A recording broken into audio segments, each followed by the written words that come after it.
Hi, we're Marise and David from Sydney's The Cipher Room. We currently have 4 games over 2 separate locations. We have a 1940s spy mission, a serial killer detective investigation, a film noir private investigator adventure, and a creepy mystery inside an abandoned toy shop. So David is a veterinarian by trade and I'm a journalist, which makes us fully qualified to do escape rooms. We are mostly self-taught. We like building stuff ourselves. We always have. So when we heard about the concept of an escape room 6 years ago, we thought this sounds perfect for us. Marise and I are both partners in life, so we're married, so it does make working together a lot easier. We make most things in the games ourselves, including puzzles, narratives, set design, sound, lighting, construction and electronics. So today we're going to be talking to you about getting started and building immersive set design and environments in escape rooms.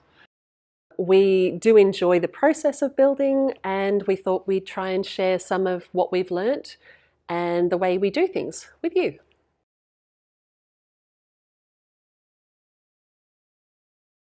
Figuring out how to create or engineer something is kind of like solving a puzzle. How are we going to actually achieve this? What mechanism can we create? How can we make it easily resettable? So learning to build things, comes from a lot of trial and error. There are lots of obviously great resources you can use to help you with learning to do these sort of things.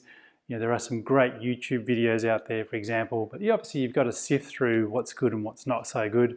The beauty of creating something yourself is you know exactly how it works, you know the mechanics of it, you can troubleshoot it. If it gets broken, you know how to fix it up and replace it. So there's certainly a lot of pros to getting things done yourself.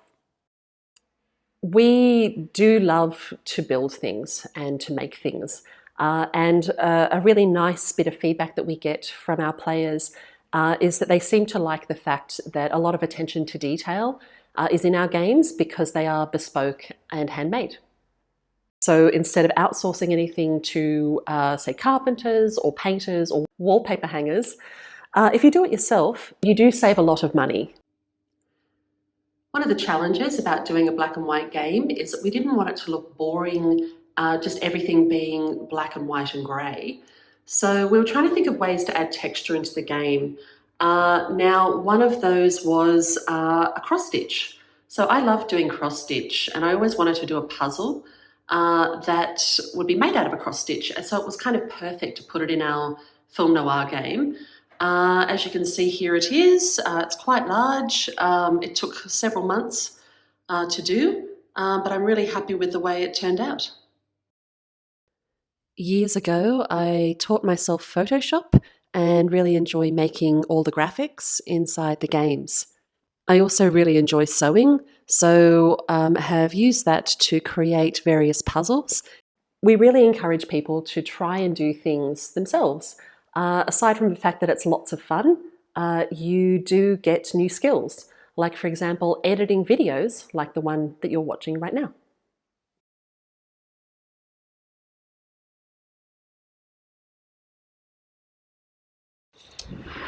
So in our escape rooms, we put a lot of effort into trying to create the environment to be as immersive as possible. We put a lot of effort into research, looking at textures and structures and so forth. We think immersive environments are really important because we want to create a new world for people when they come into the game, that they can forget the outside world for a while and become really immersed in the theme and the story. Absolutely. It's an escape in more ways than one. We like to really create that wow factor. We put, as I said earlier, we like to put a lot of effort into the texture of materials and so forth, as well as the lighting and the sound and everything that contributes to that environment. It's so important to us. One of the best compliments that we could ever receive, I think, is when people come out and they have suspended their disbelief and they've forgotten that they're actually, say, on a busy street in a city, that they actually forget and think that they're really in a cabin or in a black and white film or a toy shop. Absolutely. So we do a lot of research into the environment that we want to create. So in terms of that, so we're looking at a period for some of our games. We make sure that things are appropriate for that time period. In terms of what might have been there in terms of electronics or not, or in terms of just furniture. Walls and ceilings are always important features of the environment, not only the floors, but obviously everything else that goes into it.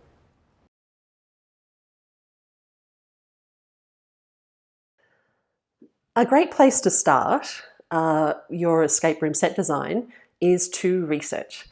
So I spend a lot of time online looking up various time periods, various themes, collecting images, and just trying to get an idea of what technology fits into that time period and that theme, so that we can try and make the most convincing world possible. We try and be very authentic in our set design for the time period.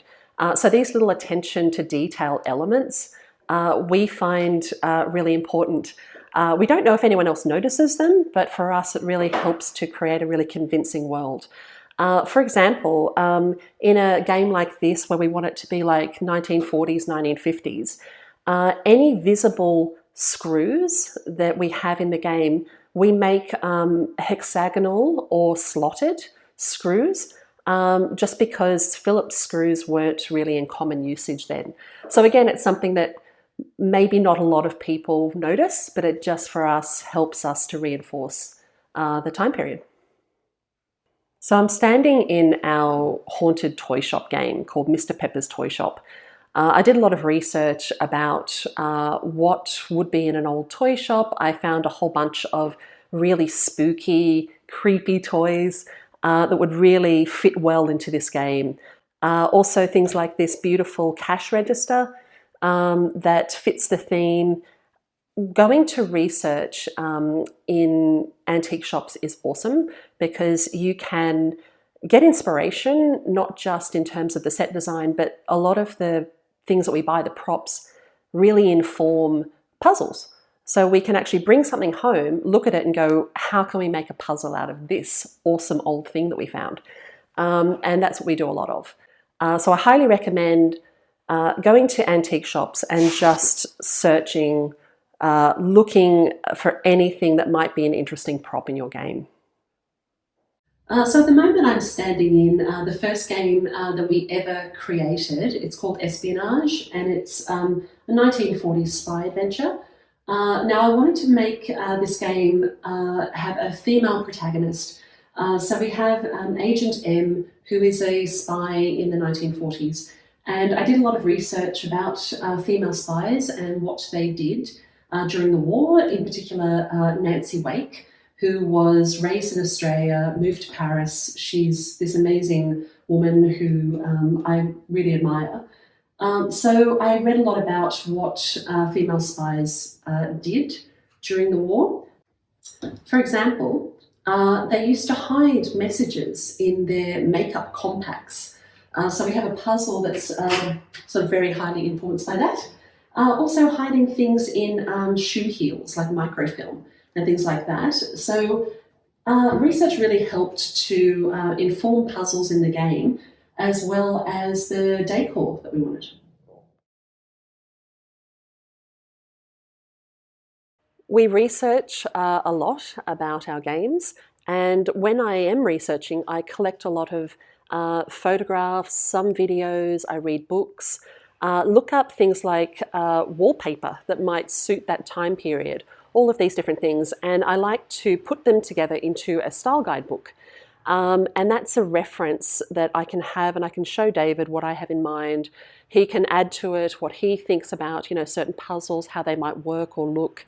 And it's been really invaluable for us also to show artists that might be helping us in the games exactly how we want the game to look and to feel, and just to make sure that we get everything working harmoniously together.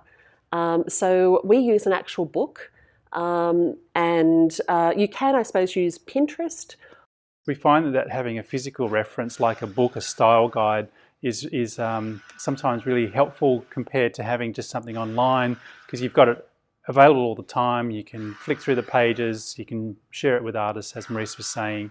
It's a really useful tool. So I highly recommend doing that at the very start. And even paint swatches and things like that you might think are appropriate to style a certain room are really helpful to have in one place. So here we have our style guidebook for our latest game. It is a haunted toy shop. So I've collected photos here just of various old toy shops or curio shops that I thought would be really nice, and they're just to act as an inspiration, I guess, of what kind of look we wanted to go for in the game. Here are some photographs of window displays for shops. And here, of course, are my paint swatches and my wallpaper swatches that we used.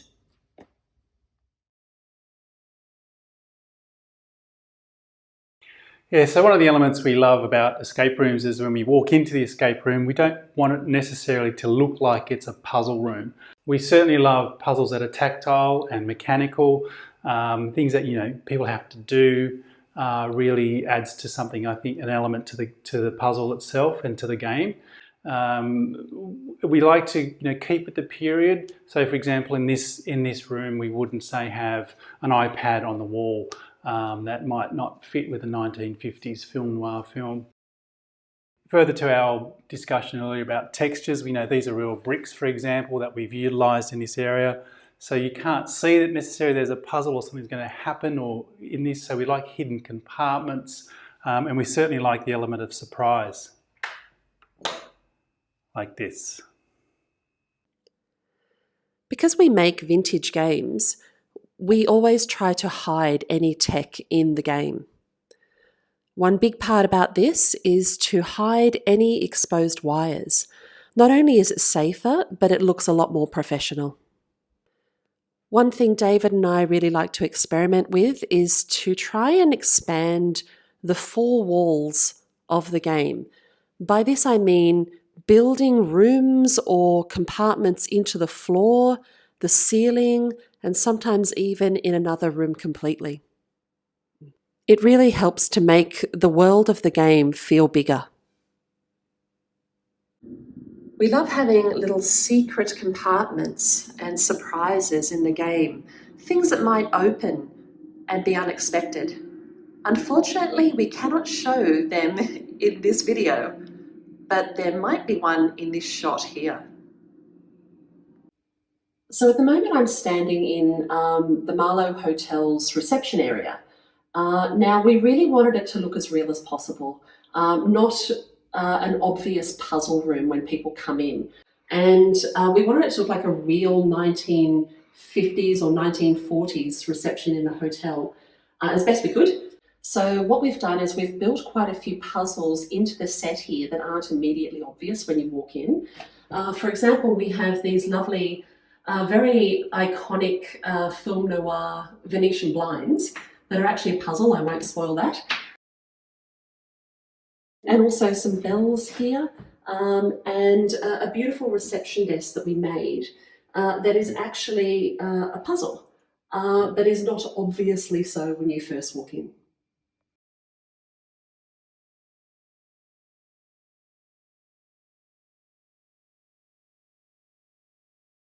Building things for escape rooms is not only fun, but you have to take some parts of it very serious, and certainly when it comes to how robust something is and how safe something is.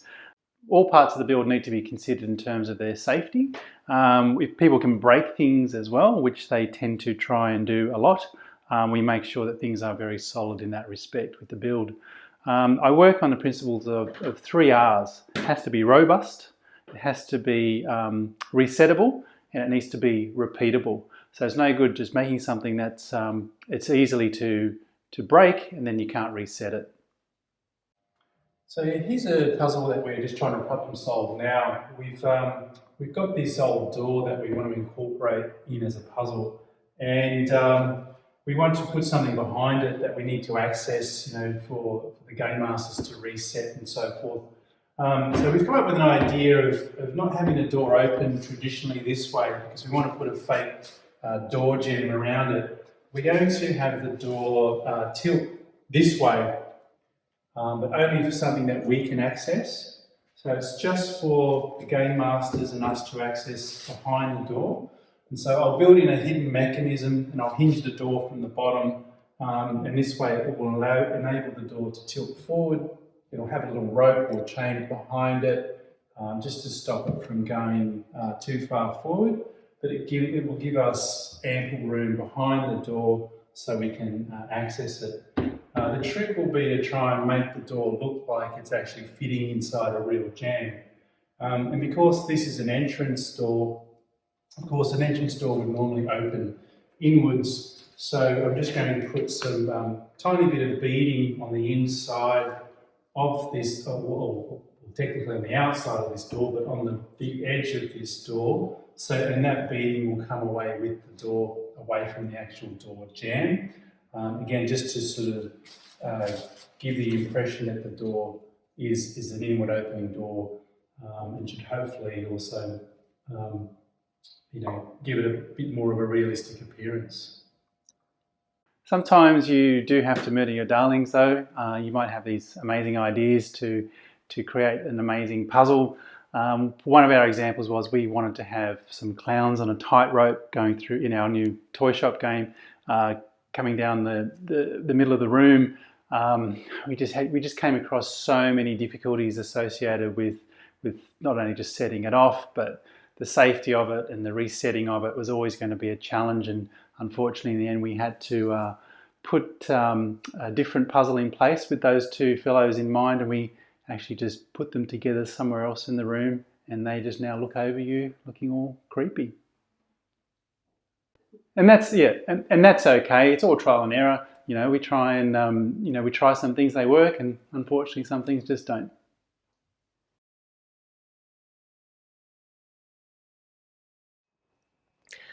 So lighting is something that we factor in very early in the design process. At the moment, we're standing in our film noir alleyway. Now, film noir is very much categorized by strong white lights and really harsh black shadows. So we wanted to try and get that effect in this game. In our other games, we might be more inclined to use like a warm white lighting, but for this game, it was really important to use white lights and to have them very strong. So we do have elements in this game and in other games of ours where we use shadows to not just create atmosphere, but also to hide things. So we have very sort of strong shadows in this game, and it really allowed us to hide stuff that we wanted people to find later, or little puzzles that we've hidden, secret compartments that we've hidden in full view, but in the shadows.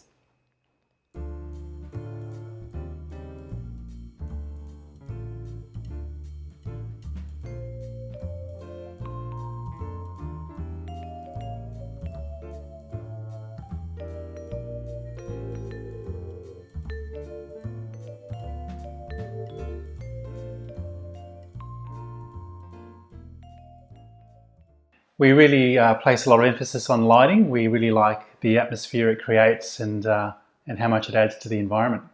We give a lot of thought to the lighting in the games. We find that it can create mystery and a certain atmosphere and suspense.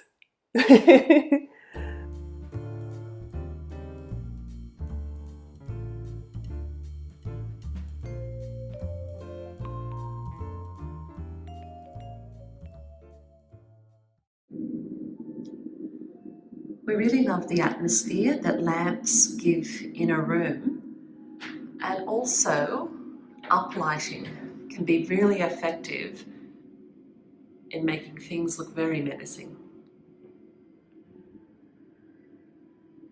In a few of our games, we've even used light to help create puzzles. I can't say too much about it or show you pictures because it would be a massive spoiler, but we have puzzles where there are shadows that work together to form a puzzle. They've been lots of fun to make and a really surprising element for our players.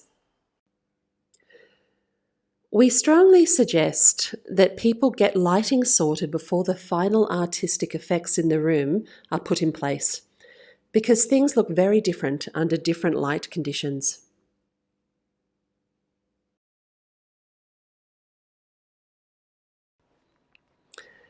At the Cipher Room, we love having music in our games. We find that it really helps to set the mood and also helps us reinforce the time period in the game that we want. So it's a lovely background noise. It can also act as white noise to help with noise that you might hear from outside, in the reception, or in other games. So it's very valuable. We also like to use lots of sound effects. So what we do is when people arrive for their game, they walk in blindfolded, we tell them their backstory for the game, and then they open their eyes and the game begins. So having that sound effect in the room when they first walk in, it really does help to set the scene. So while their eyes are closed, they're listening to whether it be music from a certain time period or car noises, street noises, or just a little music box playing in the corner of the room. It does really help to create intrigue before they open their eyes.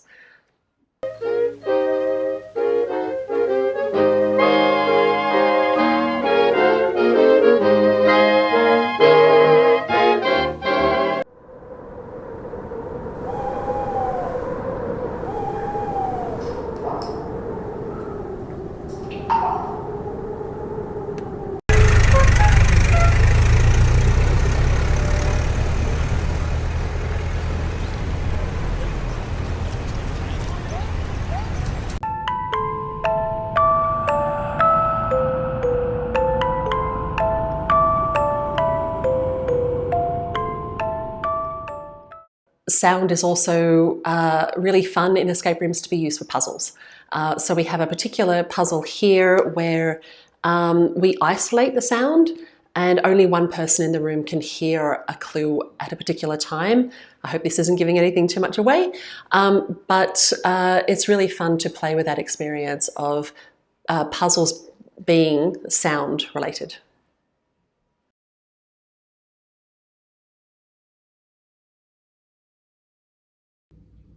So with sound effects in the game, I create those using Final Cut Pro software.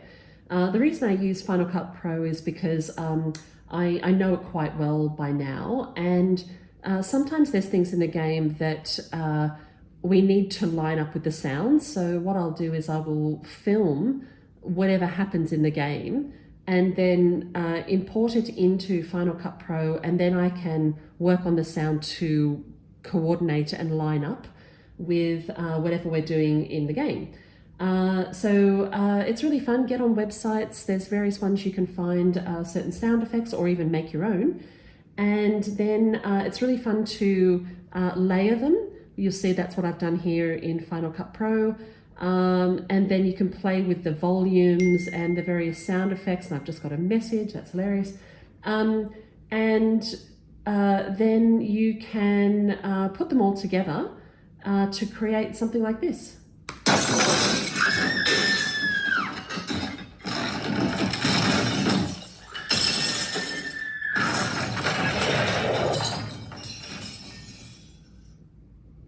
And then you can save them as MP3 files. And what we like to do is to hide them in old radios, the MP3 players, and or hidden speakers throughout the game.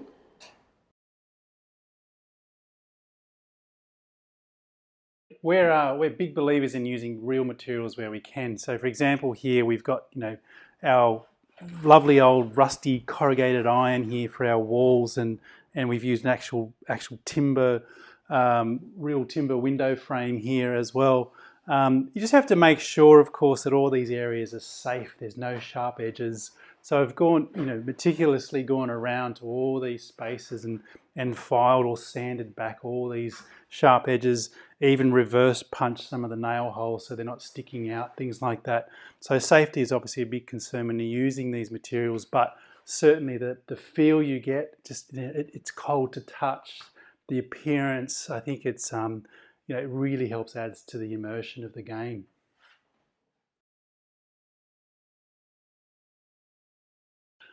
We've also extended the material to be included, so it's the ceiling's included as well. I think that really gives a good feel as well, just to know that the space includes the ceiling, as well as this really old timber floor that was already here, but it's got a bit of a creak to it. It's a really nice space to work with.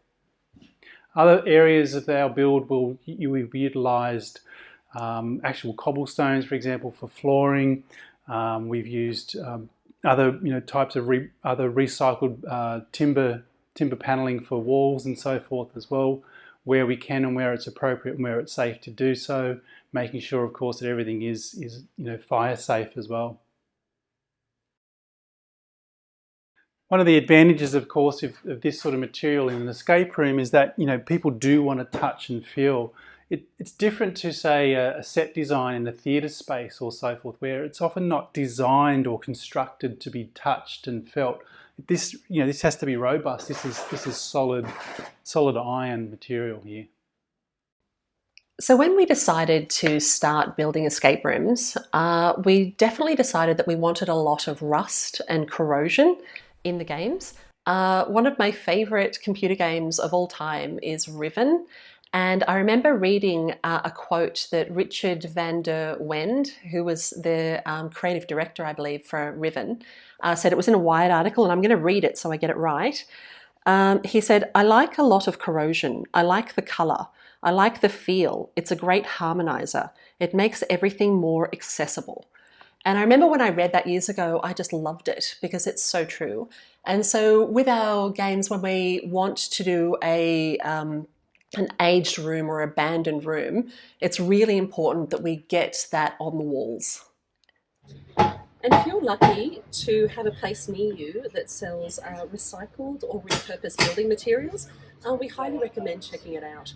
Not only is it cheaper, the pieces that you find often have a lot of personality due to their age, and it's also better for the environment.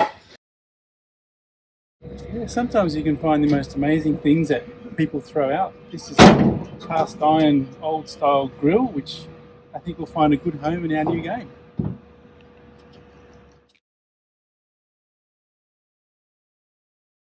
So yeah, apart from the actual feel of these materials, they have that distinct smell and odor about them that really takes you somewhere else.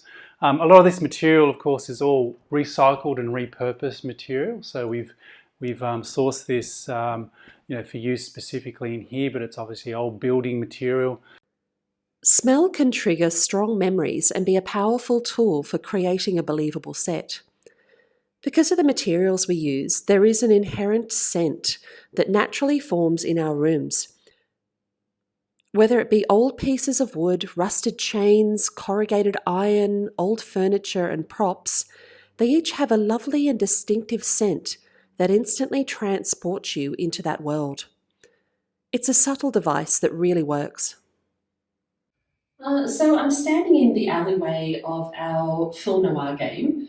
Now, in terms of smell, this is a really interesting room because we have actual cobblestones on the ground, which have a really interesting subtle smell. We also have bricks and corrugated iron and real wood that we have in here, as well as lots of old props that really add to the atmosphere. But one really good thing about the cobblestones we've found is not only do they look amazing, they feel amazing under your feet. So when people first come in and they're blindfolded and they're listening to the soundscape and they're smelling the subtle real materials that we have in here, they also have this lovely texture under their feet because the cobblestones actually move a little bit as they rub against each other. So yeah, we found that as a really good device to help create more realism. For us, it's really important to not forget the ceiling. So we make sure in our games that we have something interesting on the ceiling that fits the set, because people do look up, I promise. This is our cabin game, and we don't want people to come in to a game that's supposed to be set in the woods. It's supposed to be this abandoned cabin, and to look up and see office tiles on the ceiling. So we do go to a bit of effort with the ceilings. We created the corrugated iron on this one in particular, and if you see there, we've created beams. They're sort of fake structural beams just to try and give it that extra element of realism. And in some of our games, where we want it to feel really old and decrepit, and no one's been there for years, and so we paint these really disgusting water damage effects in the ceiling, so that when people look up, it still feels like it's part of the game. So I'm currently in our haunted toy shop game, Mr. Pepper's Toy Shop. Now the narrative of this game is that it has been abandoned for over 70 years. So we wanted everything to reflect that, and including the ceilings. So that's why we've done this really lovely, quite disgusting moldy ceiling effect, just to make it look like no one's been in here for that long. And I think it really looks quite convincing. So this is another section of our haunted toy shop game, and as you can see, we've continued the water damage effect in here, and even including the dripping coming down the wall. It's a great effect, I think.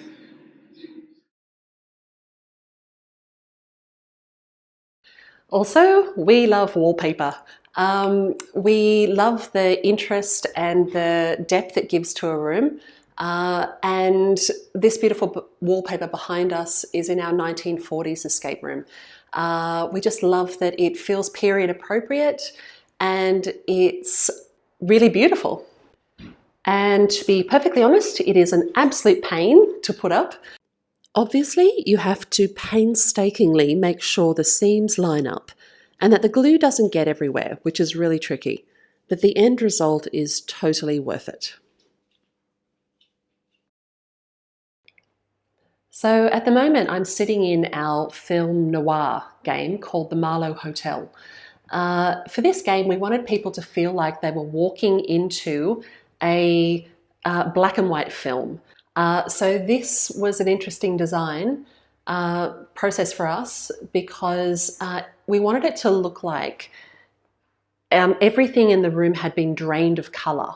So we wanted it to look like it's actually supposed to be colourful, but it's black and white. We encourage people to wear black and white clothing as well in the game, just to help with the realism. So it was important to have everything be shades of grey. Now, the problem with designing a game like this is we didn't want the rooms to feel flat. So we had to use various techniques to try and create a bit of depth in the room. So it was painting the wood to look like it was grained wood instead of a solid colour, but also to use wallpaper to help create interest in the game. So this wallpaper in particular we loved because it looks like it should be colourful, but it is black and white. So that was really helpful to help us create the illusion that this is a black and white film. Another thing in our black and white game that was important to us was to make everything look as real as possible, and that included any wood.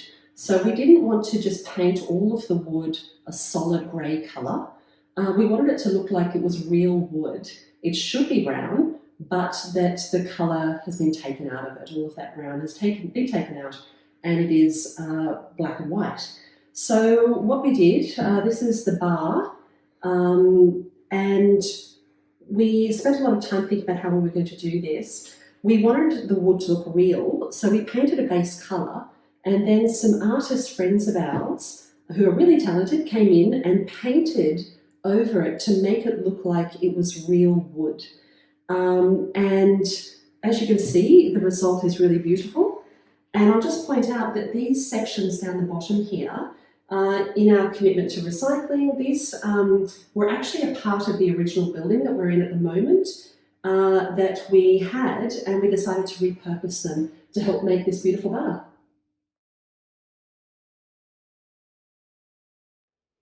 Creating a good first impression is really important. We want the experience to begin when people arrive at our venues. At one of our locations, we have an upside-down street front display, which was really fun to create. We also want players to enjoy our reception areas, so we, in effect, set design our reception rooms as well. We love a vintage aesthetic in our games, so we also wanted this to be reflected in our reception areas. I love old Chesterfield couches, vintage lamps and rugs, so we incorporate those a lot. It's little details like this that people love to see. In our second location, we wanted to continue the aesthetics of the first. I had collected old random bird cages to use as light fittings, and we put up this gorgeous vintage wallpaper. For years, I collected some lovely old lampshades that I wanted to have seemingly float in the reception room. This is deliberately the first thing people see when they walk into our venue. And here we have our beautiful old lampshades in the reception, just hanging in midair.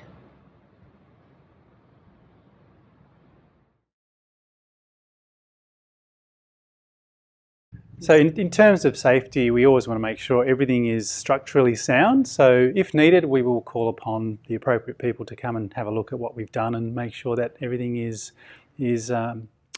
appropriate.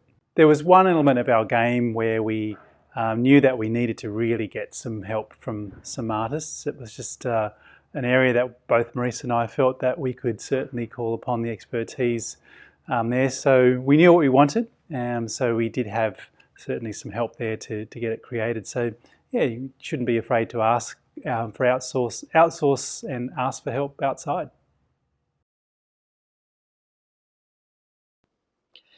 In short today, we have touched on the following topics. How fun and beneficial it is to create your own bespoke and handmade games, sets, and puzzles, and how much players appreciate the effort. How important immersive environments are to create convincing games where players can more easily suspend their disbelief. How crucial research is to the design process to make sure you get the details and atmosphere correct.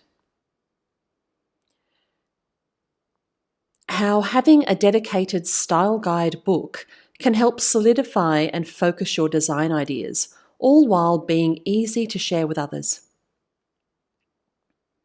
How building puzzles into a set can make for an interesting game full of surprises. Creating achievable builds while still being ambitious in your ideas. How lighting can not only assist with the atmosphere, but be a device for hiding things and also creating shadow puzzles. How sound can help identify a time period and scene, and also be a fun puzzle source. How using real materials can be crucial for creating a real world, and that the smells, look, and touch from their inclusion is so helpful in set design. The importance of not forgetting the ceiling, as people definitely do look up. How lovely wallpaper is to create a more textured and interesting room. How common areas outside your games, like your reception areas, help to set the mood and expectation for the games themselves. And that it's sometimes beneficial and even crucial to get help when needed. So we hope you've enjoyed our talk, and we hope to see you in Sydney one day. We waved. We both waved. That's so funny.